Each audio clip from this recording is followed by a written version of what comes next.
ठीक है, तो हम लोग नेक्स्ट टर्न पे यही कार्नोट साइकिल पढ़ रहे थे, कार्नोट इंजन पढ़ रहे थे, ये कार्नोट साइकिल। अब कार्नोट साइकिल में टोटल कितना प्रोसेस था वो हम लोगों ने डिस्कस कर लिया था। ठीक, अब आगे लिखिए, इन ए साइकिल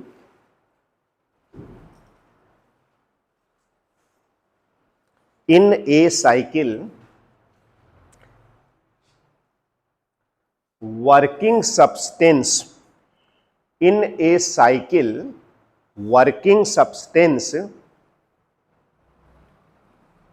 बताओ तो यही साइकिल है ना, यही ना कार्नोट साइकिल है। इस कार्नोट साइकिल में वर्किंग सब्सटेंस कुल कितना प्रोसेस किया? 4। साइकिल पूरी हो गई, 1 2 3 और वापस कितना? 4। ठीक, in a cycle working substance goes through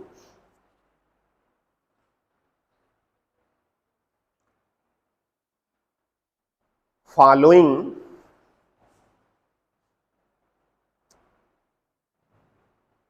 कितने? 4 प्रोसेस।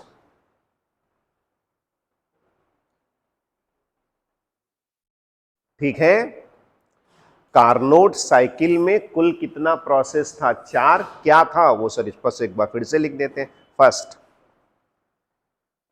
पहला नंबर डालिए, isothermal expansion. Isothermal expansion bracket में ऐसे लिख दे भाई, ए से बी लिख दो, सी के आगे ब्रैकेट में। क्या हो गया? नहीं, वंस अगेन हो गया। क्या लिखा? आइसोथर्मल एक्सपेंशन, ब्रैकेट में क्या लिखा? ए से बी। ठीक, दूसरा लिखो। दूसरा क्या प्रोसेस है जी? Adiabatic expansion. कहां से कहां तक? B to C. 2 प्रोसेस हो गया। चलो तीसरा बताओ, आइसोथर्मल कंप्रेशन। बोलो, C to D, COMPRESSION, isothermal compression. ठीक, और अंतिम adiabatic compression, D2A।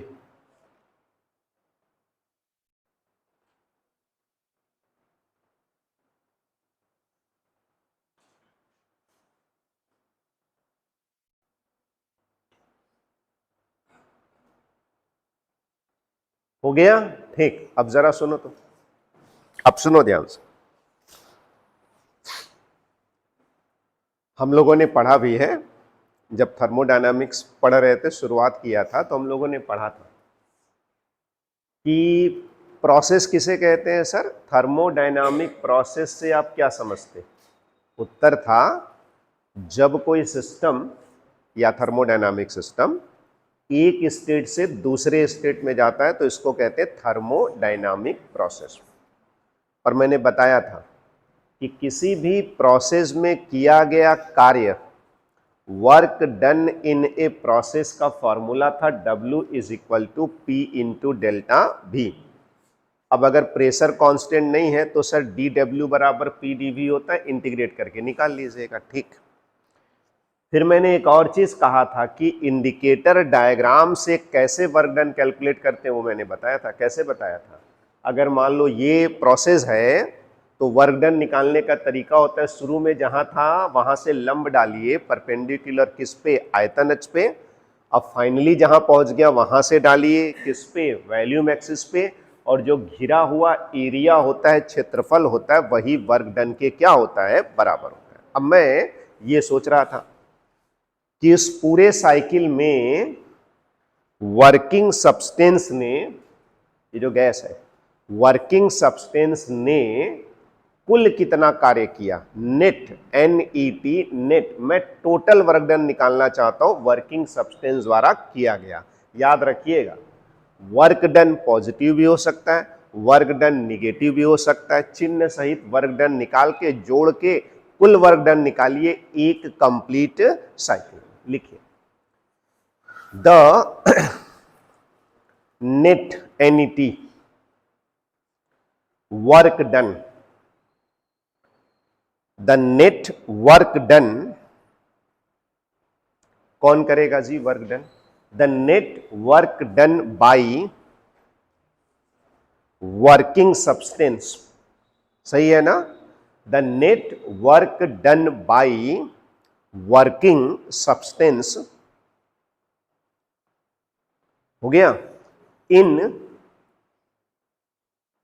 One ONE in one complete cycle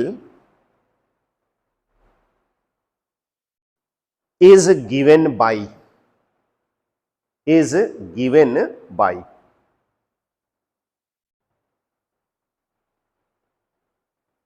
is given by। लिख लिया? ठीक। देखो जरा सब लोग बताना तो। सर इस पूरी साइकिल में किया गया कुल वर्क आपको चाहिए ना, हम आपको बताते हैं कैसे निकालिए। AB में वर्क डन निकालिए, BC वाले प्रोसेस में वर्क डन निकालिए, CD वाले में निकालिए और DA वाले में निकालिए, सबको जोड़ दीजिए, you got the answer, right. तो मैं ऐसे लिखने जा रहा था, बताना सही लिख रहा हूं। W इज इक्वल टू, सुनो, WAB, AB मतलब AB प्रोसेस में वर्क डन। तो चूंकि वैल्यूम बढ़ रहा है ना, तो जब वैल्यूम बढ़ता है तो वर्क डन पॉजिटिव होता है, ठीक। तो ये वाला पॉजिटिव हो गया, प्लस WAB के बाद क्या जी? BC। ये दोनों तो प्लस है क्योंकि एक्सपेंशन हो रहा है, क्योंकि गैस फैल रहा है। अब गैस फैलेगा तो गैस ही फैलाएगा इसको ना, पिस्टन को, ठीक है। तो वर्क डन क्या हो गया? पॉजिटिव। अब बाकी दो निगेटिव, कौन कौन सा? WAB BC बोलो, CD प्लस क्या? WDA।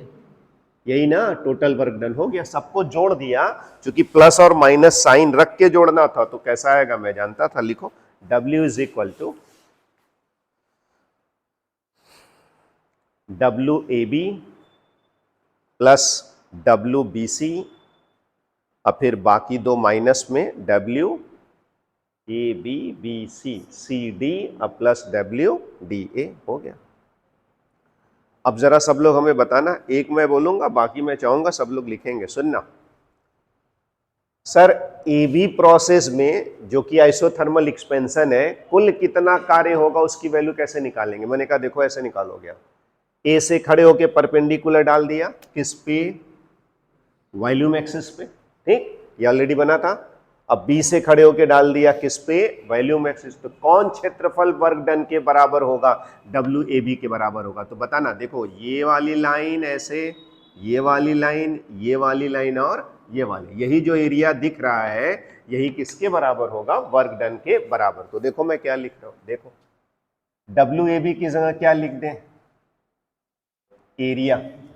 कौन सा एरिया? जरा देखना, मैं नाम से बुलाता हूं, कौन सा area? A B B dash A dash और A। क्या लिखें? A B B डैश और क्या? A डैश और फिर क्या? A। हो गया। अब प्लस, अब आइए इस एरिया की बारी। देखो हम बिना देखे लिखते हैं, सोच के। वो वाला लिखना था सर ना, सुनिए, B C C dash B dash और क्या? B, अब फिर क्या? माइनस, अब फिर उसी तरह एरिया, है ना। चलो लिखो, अपने आप से सब लोग लिखो, सोचिए। तो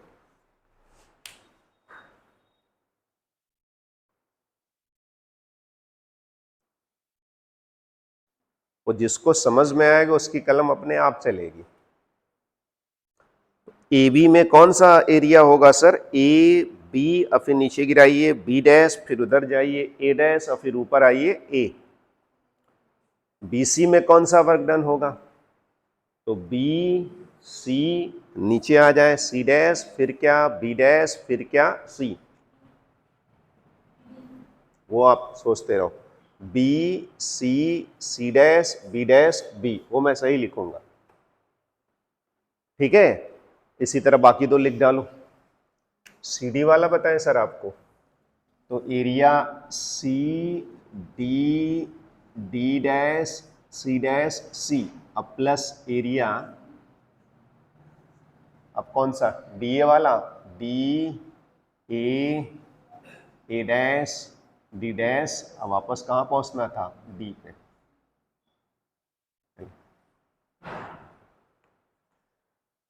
समझ में आ रहा है? देखो मैं दिखाता हूं, देखो ए से बी में कितना वर्क डन हुआ सर, ये पूरा एरिया है ना, और बी से सी में तो रुक जाइए, यहां से यहां केवल इतना है ना, सी से डी में तो ये नीचे वाला, यहां से ऐसे गिराइए, यहां से ऐसे गिराइए, सी से डी ये नीचे वाला, और इसमें ये किनारे जो है, ठीक। अब बताओ, सबसे पहले तो ए बी वाला एरिया सबसे बड़ा था, ठीक, प्लस में, फिर BC वाला एरिया था प्लस में, और फिर बाकी ये माइनस में, और ये किस में, माइनस में।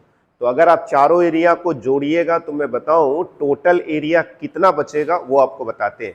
टोटल एरिया इस साइकिल का जो एरिया है यही टोटल एरिया के क्या होगा, बराबर, अर्थात यही टोटल वर्क डन के क्या होगा, बराबर। तो ऐसे लिख दें, बताना W कितने के बराबर आ गया,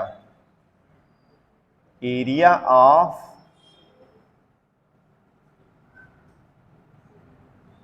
ठीक है, लिख के घेरो, area of cycle, area of cycle, कौन सा एरिया आया वर्क डन के बराबर, टोटल वर्क डन के बराबर, A B C D A, घेर लो।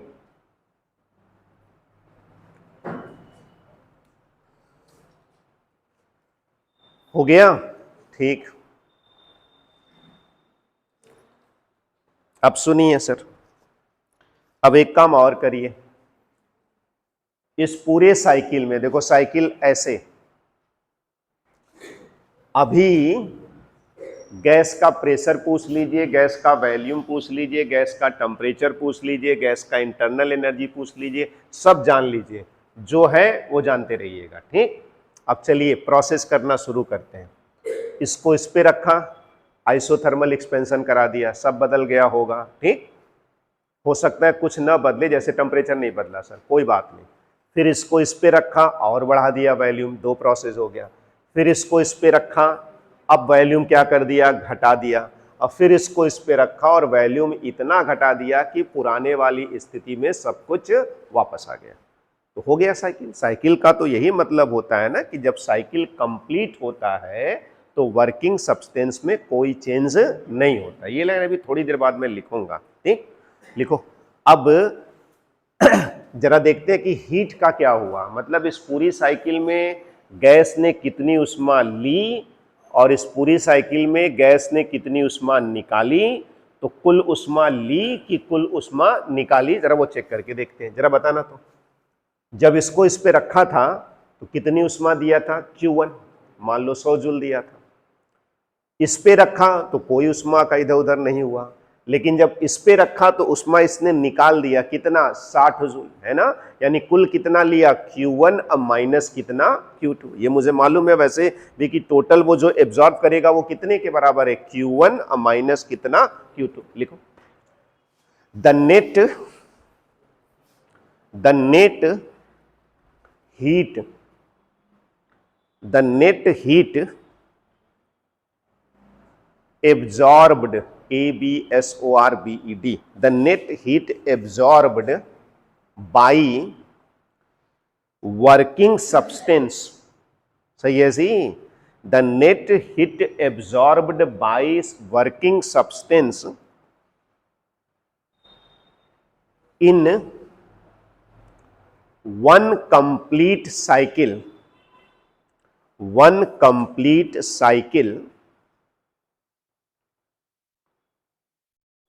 is given by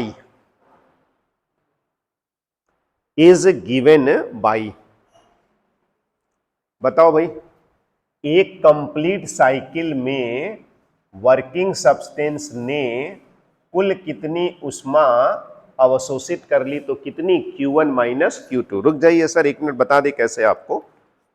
गैस ने Q1 लिया जरूर था, लेकिन बाद में उसमें से Q2 दे दिया, तो कायदे में उसने कितना एब्जॉर्ब किया, Q1 माइनस Q2। नीचे ऐसे लिख के घेरो, बीच में लिख के घेरो, Q1 अब माइनस कितना Q2, घेर लो।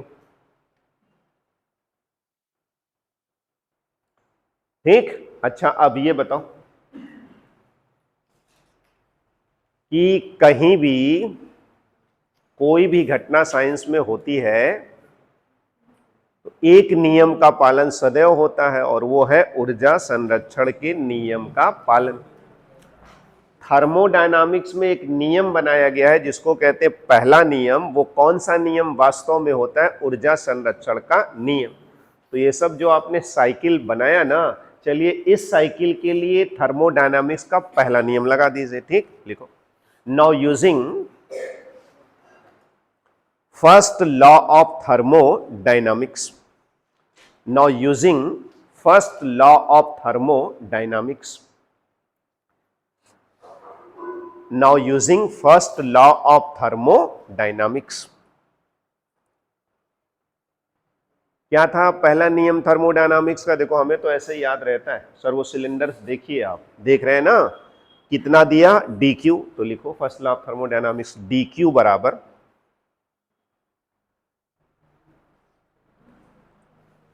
du plus dw।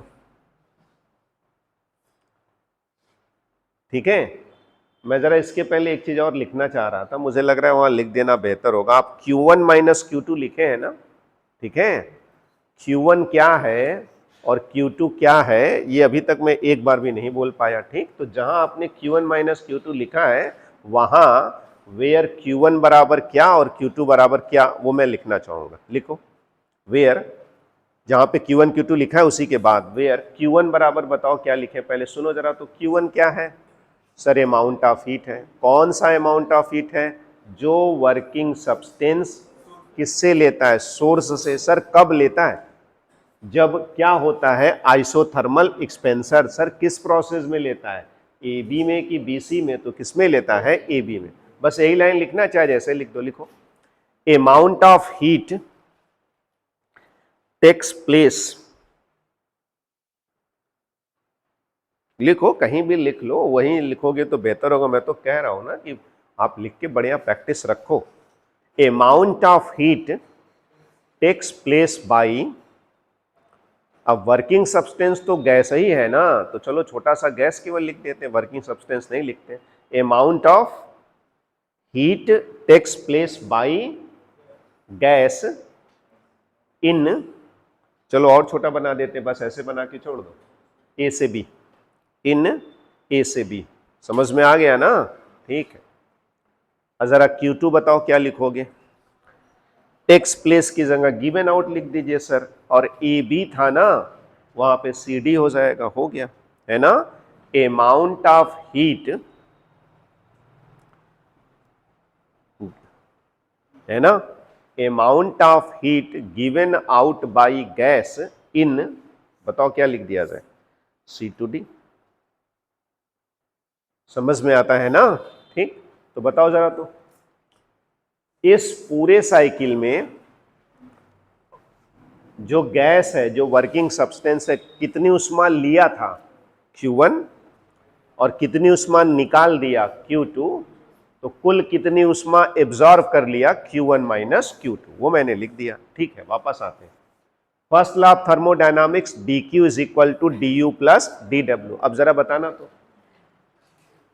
बर्फ है, आइस, उसकी आंतरिक ऊर्जा है 10 ग्राम का टुकड़ा है बर्फ का। ऊर्जा दे दीजिए, पिघल के क्या बन जाएगा? पानी, तो उसकी आंतरिक ऊर्जा बढ़ गई। अब उसमें से ऊर्जा निकाल लीजिए तो फिर वापस कहां पहुंच जाएगा? बर्फ में। तो जब वो 10 ग्राम का बर्फ था तो एक स्टेट में था, परिवर्तन किया, अब फिर वहीं क्या हो गए? वापस आ गए, तो हो गई साइकिल, है ना?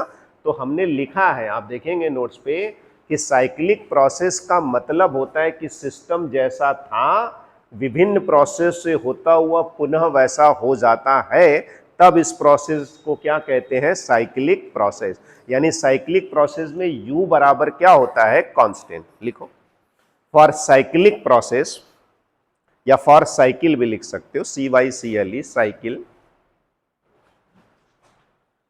लिखो कैपिटल U बराबर कांस्टेंट। सही है ना जी? जैसा था वैसा ही हो गया, यानी जो u शुरू में था सब कुछ करने के बाद पुनः वहीं वापस आ गया। तो अगर u बराबर कांस्टेंट है तो नीचे लिखो देन du बराबर 0, घेर दो। ठीक, अब जरा बताओ तो, फर्स्ट लॉ ऑफ थर्मोडायनामिक्स कहता है dq बराबर du प्लस dw, और अगर फर्स्ट लॉ ऑफ थर्मोडायनामिक्स किसी साइकिल में लगा रहे हैं तो du की जगह क्या रख दिया, 0, तो लिखो देन dq बराबर dw, है ना। इसका क्या मतलब हुआ सर, dq बराबर dw। ठीक, तो नीचे लिखिए 10, शब्दों में पहले लिखिए 10, net heat absorb, net heat absorb, bracket में लिख दीजिए net heat absorb equal to क्या हो जाएगा, net work done, net work done, net लिखो या टोटल लिखो, दोनों सही है। Total heat absorb is equal to total work done. ठीक है, तो जरा बताओ तो कितना हीट एब्जॉर्ब किया एक साइकिल में, Q1 माइनस Q2, और कितना वर्क हुआ एक साइकिल में W, तो दोनों बराबर हो जाना चाहिए। नीचे लिख दो W बराबर Q1 माइनस Q2, घेर दो, हो गया। तो अब आप मुझे बताइए तो मतलब नतीजा क्या, इस पूरे कार्नोट साइकिल का नतीजा ये है, इधर गया था पहले ना, इस पूरे कार्नोट साइकिल का नतीजा ये है कि हीट जो था, जो गैस ने एब्जॉर्ब कर लिया, वो कहां गुम हो गया, कहां चला गया, तो कहते हैं उतना ही हीट वर्क में क्या हो गया, कन्वर्ट हो गया। लिखिए clearly result of, clearly result of Carnot cycle is that, clearly result of Carnot cycle is that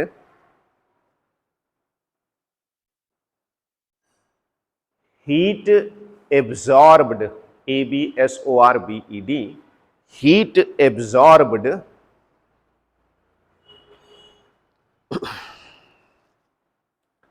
is converted into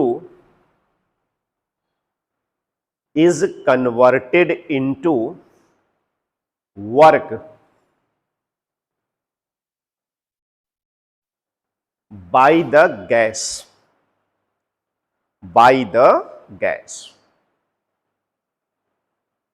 ठीक, फुल स्टॉप करो, जरा मुझे फिर से बता दो।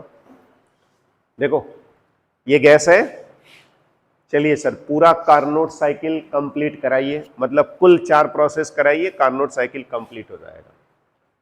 उठा के यहां रखिए, कितना हीट गैस ने ले लिया, Q1, रुकिए, उठा के यहां रखिए, फिर उठा के यहां रखिए, कितना हीट गैस ने वापस कर दिया, Q2, तो यानी कायदे में गैस ने कितना हीट एब्जॉर्ब कर लिया, Q1 माइनस Q2, और जो आयतन में परिवर्तन हुआ उस अनुसार आपने चेक किया कुल कितना वर्क डन हुआ, W। और ऊर्जा संरक्षण का हिसाब तो हर जगह सही होना चाहिए, इसलिए इस साइकिल के लिए जब आपने थर्मोडायनामिक्स का पहला नियम लगाया तो पता लगा कि जो हीट एब्जॉर्ब हुआ वो वर्क डन के क्या होगा, बराबर, अर्थात W बराबर हो गया Q1 माइनस Q2। अर्थात इस पूरे कार्नोट साइकिल का नतीजा यह है कि जो हीट गैस एब्जॉर्ब करता है उस हीट को उसने कन्वर्ट कर दिया किस में, वर्क। हो गया। अब एक अंतिम लाइन लिख के इसको कंप्लीट करते हैं कि एक बात हमेशा कहिएगा कि जब कंप्लीट साइकिल होता है, मतलब जब एक साइकिल कंप्लीट हो जाता है तो जो वर्किंग सब्सटेंस होता उसमें कोई परिवर्तन नहीं होता है। आप जब साइकिल शुरू करते हैं कोई चीज घटता है, बढ़ता है, घटता है, बढ़ता है, घटता है, बढ़ता है, लेकिन जब वहीं पहुंचेंगे तो वो सब वापस हो जाए। तो एक अंतिम पॉइंट लिखिए,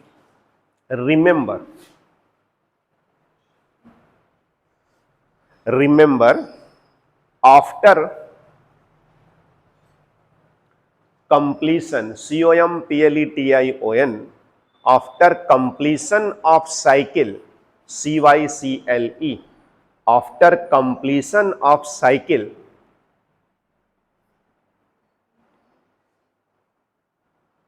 there is no change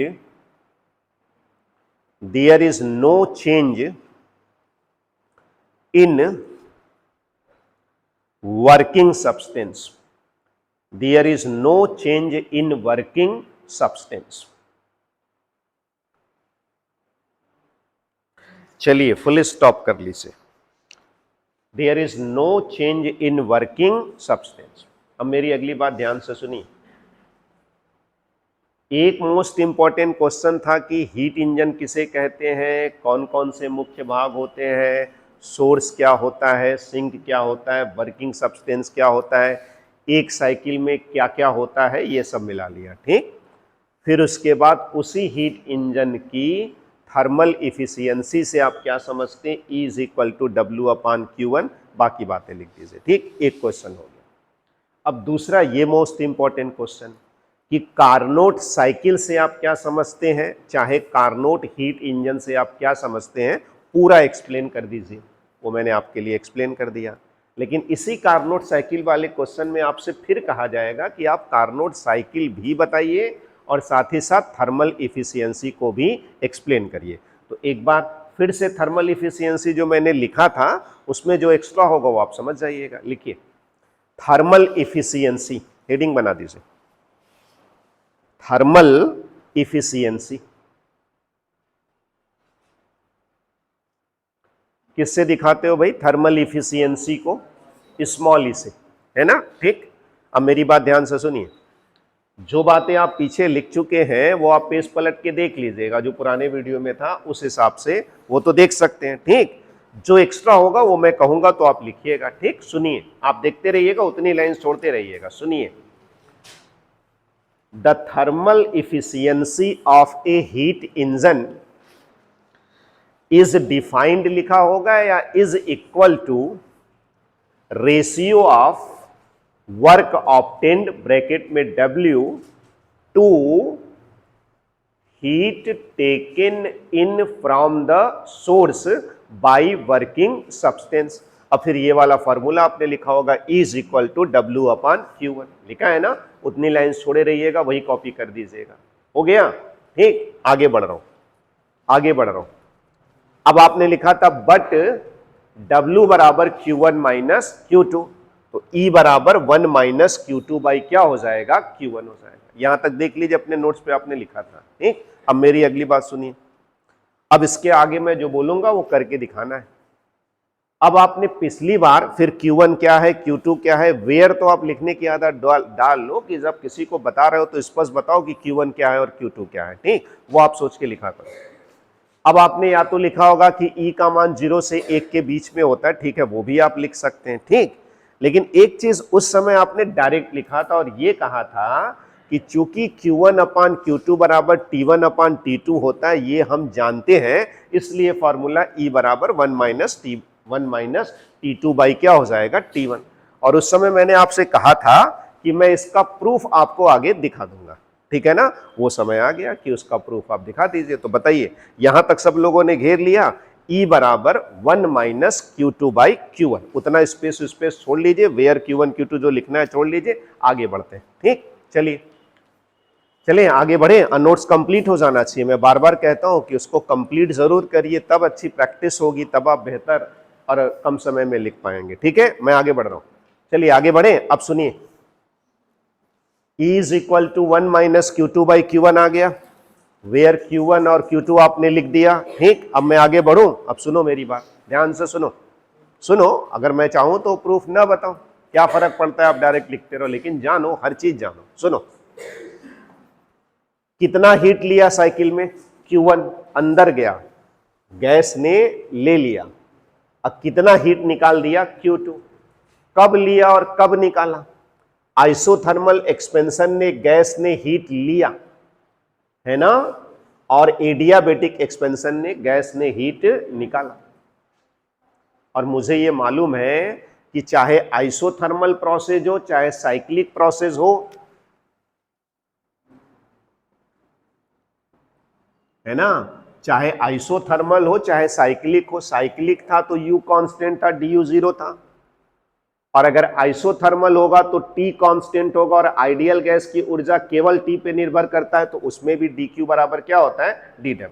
अर्थात आइसोथर्मल प्रोसेस में भी वर्क डन किसके बराबर होगा, एब्जॉर्ब एनर्जी के बराबर, हीट के बराबर, मतलब कितनी उष्मा अवशोषित करता है उसके क्या होता है, बराबर। अच्छा सर, तो जरा देखिए ध्यान से, तो ए से बी कौन सा प्रोसेस है, आइसोथर्मल एक्सपेंशन। हमने आइसोथर्मल एक्सपेंशन में वर्क का क्या फॉर्मूला होता है वो मैं लिख के दिखाता हूं आपको। वर्क का फॉर्मूला ऐसे था, W is equal to 2.303 mu R T a log, सुनिए सर ऐसे बताया जाता है, बाद वाला आयतन बताइए, तो भी एफ अपॉन कितना, भी आई, ये होता है ना। अब कुछ लाइन में शॉर्ट में लिखूंगा चूंकि ये सब बातें बता चुका था आपको पहले। अब जरा आप सही बताइएगा, ये आइसोथर्मल प्रोसेस है तो इसमें वर्क डन कितना होगा, सोच के बताइएगा। देखिए बताते हैं सर आपको, डब्ल्यू ए भी बताना है सर, सुनिए कितना होगा 2.303। अब मुझे नहीं मालूम आपने कितना मोल लिया है, चलिए मान लिया म्यू मोल लिया है, आर तो रहेगा ही, और टेम्परेचर कितना है ना, अंतिम वैल्यूम बताइए सर, और इनिशियल वैल्यूम बताइए, है ना। तो बताओ डब्ल्यू ए बी कितने के बराबर आ गया, log V B upon V A. अब बाकी आपने लिख दिया, ठीक। अच्छा आप मुझे बताओ, आइसोथर्मल प्रोसेस में जितना वर्क होता है उतने ही उष्मा वो क्या करता है, एब्जॉर्ब करता है। तो डब्ल्यू ए बी वाले में इस प्रोसेस में इसने कितना हीट एब्जॉर्ब किया था, Q1 ना। तो ये जो वर्क डन है ये किसके बराबर होता है, हीट के बराबर। तो क्या मैं डायरेक्ट ऐसे लिख सकता हूं कि Q1 बराबर होगा 2.303 mu R T log V B upon V A. अब आइए इसमें सी से डी में फिर वर्क डन होगा सर, आयतन घट रहा है तो निगेटिव में होगा सर। अब कितना होगा वो मैं आपको लिख के दिखाता हूं, बताइएगा कितना होगा। 2.303 म्यू आर टी, टी ने सर T2 लॉग, रुके रहिए, सी से डी, तो बोलो क्या लिख दें, वी डी अब बटे में कितना, वी सी, ओके, है ना। और ये कितने के बराबर होना चाहिए, Q2 के बराबर। चिन्ह की बात सर छोड़ दीजिए, साइन की बात मत करिए, अमाउंट को बराबर कर दिए, इतना उष्मा इतना कार्य, इतना उष्मा इतना कार्य, ठीक है। तो Q1 Q2 सब लोगों ने देख लिया, अब मैं इसी को डायरेक्ट लिखूंगा, लिखिए चलिए। E is equal to 1 minus Q2 by Q1 लिखा है ना।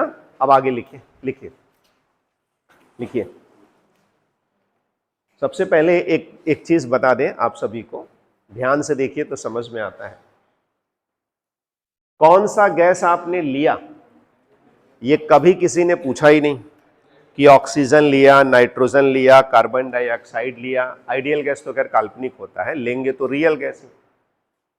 क्यों नहीं पूछा कभी कि कौन सा गैस आपने लिया, क्योंकि सर कौन सा गैस लिया इससे मतलब है ही नहीं है। जब आप इफिशियंसी निकालेंगे तो केवल आपको मतलब है कितना उष्मा उठाया और कितना वर्क आपको मिला, केवल उस पे डिपेंड करता है ई। यानी ई जो होता है हीट इंजन का, वर्किंग सब्सटेंस पर डिपेंड नहीं करता है। ये लाइन पहले लिख देते हैं, लिखिए clearly, E does not depends on working substance. E working substance पे डिपेंड नहीं करता, E does not depends on working substance. ये बड़ा इंपॉर्टेंट पॉइंट होता है। तो सर ई किस पे निर्भर करता है, कायदे में तो सर ई इस पे निर्भर करता है, केवल टेम्परेचर पे, बाकी किसी भी चीज पे नहीं। कौन सा गैस लेंगे कोई मतलब नहीं, ठीक है। तो ये लाइन मैंने लिख दिया, ठीक। अब मेरा लक्ष्य क्या ये बताओ, Q2 बाई Q1 की जगह T2 बाई T1 लिख सके, यानी सिद्ध कर दीजिए कि Q1 अपान Q2 बराबर T1 अपान क्या होता है, T2। तो ये आप सभी ने देख लिया था, ठीक है। लिखो लिखो, now for isothermal expansion,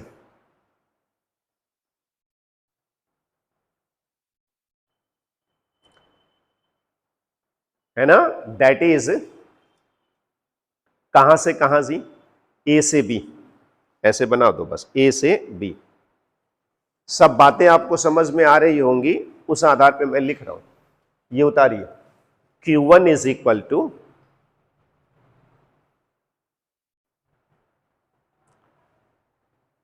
2.303 mu R T1 log VB upon VA। हो गया। अब मेरे मन में क्वेश्चन उठा, मैंने पूछ लिया कि सर आप गलत बात कर रहे हैं, ये तो W का फॉर्मूला होता है, आप यहां Q क्यों लिख दिए? तो मैंने कहा सर आइसोथर्मल प्रोसेस में dQ बराबर du प्लस dW से du जीरो हो जाएगा, तो dQ और dW दोनों क्या होता है, बराबर, इसलिए लिखा था मैं। ठीक है सर, ओके, हो गया। अब नीचे लिखिए, where Q1 is equal to, Q1 बताइए क्या है, amount of heat, amount of heat taken इन, अंदर आया ना, टेकन इन बाई गैस, कह दें बाई गैस, फ्रॉम सोर्स, कहां से लिया था, फ्रॉम सोर्स, इन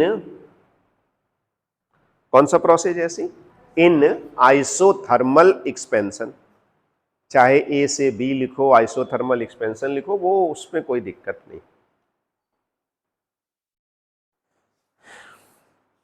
अच्छा एक बात और बताइएगा, लिखो नीचे, using Boyle's law, using Boyle's law, क्या था बॉयल्स लॉ, पीवी बराबर के बराबर कांस्टेंट, यानी P1 V1 बराबर P2 V2। So may I writing like that, इसको लिख के घेर दीजिए, शुरू में प्रेशर कितना PA, वॉल्यूम कितना VB, सॉरी VA, और ये कितना PB, और ये कितना VB, आप लिख के घेरिए। यहां पे PA VA दोनों का गुणा कर दीजिए, और वहां पे PB VB दोनों का गुणा कर दीजिए, बराबर होगा, यही बॉयल्स का नियम, इसको घेरिए। तो ये मैंने किस प्रोसेस के लिए लिखा बता दो, ए से बी आइसोथर्मल एक्सपेंशन, उसी में Q1 अंदर आया था ना, अब Q किस में आएगा, एडियाबेटिक में तो Q का आदान प्रदान होता ही नहीं। अब इसकी बारी, लिखो, मिला के लिखो लाइंस अपने आप से, सब लोग क्या लिखा जाए, जैसे उसमें लिखा था उसी तरीके से लिखो। नाउ फॉर, लिखो, नाउ फॉर आइसोथर्मल, अब क्या लिखे जी, compression, now for isothermal compression, बताओ कहां से कहां तक, बोलो, C to D, Q2 बराबर लिखे सर 2.303 म्यू आर T2, और बताओ भाई लॉग C से D बोले हैं ना, VD अपान VC। अब मुझे समझ में आएगा तो मैं वैसे भी सही लिखूंगा, ठीक है। वेयर Q2 बता दीजिए, जो ऊपर आपने एक्सपेंशन में लिखा है अगर वो समझ के लिखे तो एकदम आराम से कलम चल रही है। Amount of heat given out by gas to, किसको दे दिया गैस, टू सिंक इन या ड्यूरिंग, जो लिखना हो, इन क्या लिखा, आइसोथर्मल कंप्रेशन। अब एक बार बॉयल्स लॉ बता दिया है ना, तो दोबारा क्या लिखो, खाली ऐसे लिख दो, आल्सो, बताओ क्या लिखे, तो C से D वाले बताओ कैसे लिखना चाहिए, C पे क्या रहेगा जी, PC VC बराबर PD VD।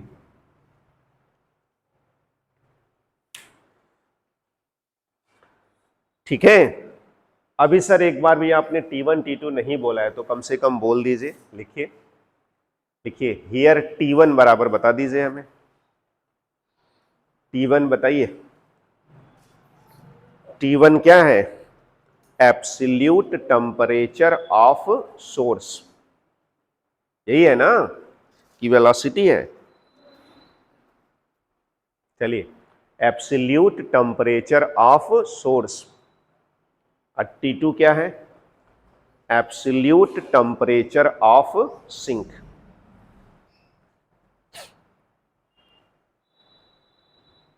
नंबरिंग में कुछ दे नहीं रहा हूं, इसीलिए बस लिखता चला जाऊंगा, नहीं तो इन सबका नाम दे दीजिए फिर। 1, 2, 3 और 4 ऐसे दे सकते दीजिए। एक Q1 वाला, PA VB PB VB वाला 2, फिर ये 3 और अंत में ये 4। नाम बुला लीजिए, अच्छा रहता है, नाम तो रखना ही चाहिए। हो गया? ठीक है। इतना लंबा चौड़ा स्टोरी बना क्यों रहे हैं आप? तो मैंने कहा था भाई प्रूफ करके दिखाऊंगा कि Q1 अपान Q2 बराबर T1 अपान T2 आएगा। तो जरा देखो एक चीज, तो फिर आगे बढ़े, जरूरत पड़ेगी तो आगे बढ़ा जाएगा। देखिए सर, इन्हीं दोनों को भाग दे दीजिए, डिवाइड कर दीजिए। करें तो Q1 अपान Q2 कट गया, म्यू आर कट गया, तो Q1 अपान Q2 बराबर T1 अपान T2 आ जाएगा यदि ये वाला कट जाता है कि नहीं। कौन कट जाता? ये वाला।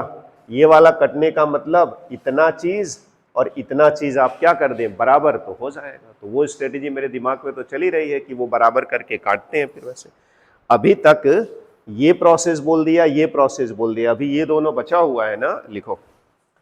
नाउ यूजिंग कौन सा प्रोसेस जी?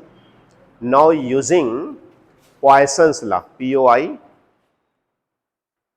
POISSION, Poisson's law. तो पॉइसन लॉ कहां यूज होता है? एडियाबेटिक प्रोसेस में, है ना। तो नाउ यूजिंग पॉइसन्स लॉ, ठीक है। सुनो, बारी बारी लिख दीजिए सर। पहला कौन सा प्रोसेस है? ऐसे लिखते हैं, देखो थोड़ा शॉर्ट में लिखते हैं। बी से सी में चले,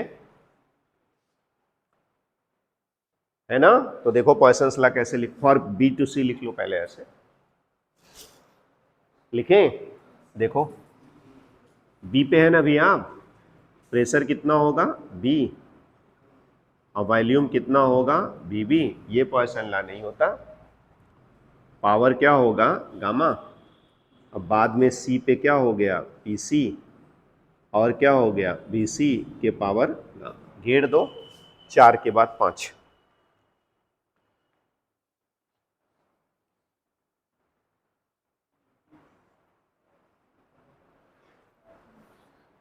चलिए पहले मैं अगले 2 से 4 मिनट में इस बात को समराइज कर देता हूं, फिर आराम से आप सभी नोट कर लीजिए, ठीक है। ये है। अब बताओ, बी से सी में हो गया ना। अब इसी तरह सी से डी में लिख डालो, फॉर सी टू डी लिखो, फॉर सी टू डी, नहीं डी टू ए, सॉरी, हाँ ठीक है ठीक है, डी टू ए। वो जिसे समझ में आएगा उसे कोई दिक्कत नहीं है।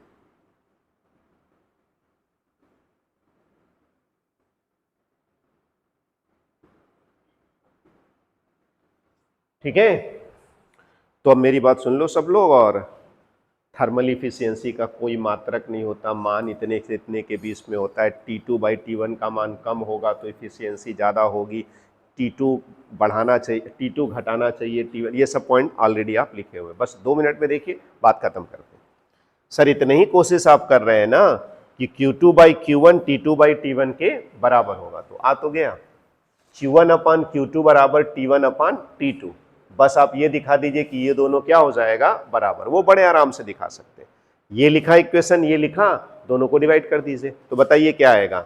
VB/VD, है ना, इज इक्वल टू VC/VA। तो आपको क्या चाहिए? VB/VA ना, तो VB/VA कर लीजिए सेट करके, और VC/VA, मतलब कुल मिला के ये जो 2 इक्वेशन है और ये जो 2 इक्वेशन है, इसकी सहायता से कभी करके देखिए आराम से, आप बड़े आराम से दिखा सकते हैं कि ये वाली वैल्यू और ये वाली वैल्यू क्या हो जाएगी? सेम। तो ये और ये कट जाएगा, Q1/Q2 is equal to T1/T2 आ जाएगा। यू गॉट द आंसर्स, ठीक है ना। तो बड़े आराम से आप इसको कर सकते हैं, ठीक है। तो अब अगला टॉपिक नेक्स्ट टर्न पे डिस्कस करते हैं, ठीक है। आज के लिए इतना है।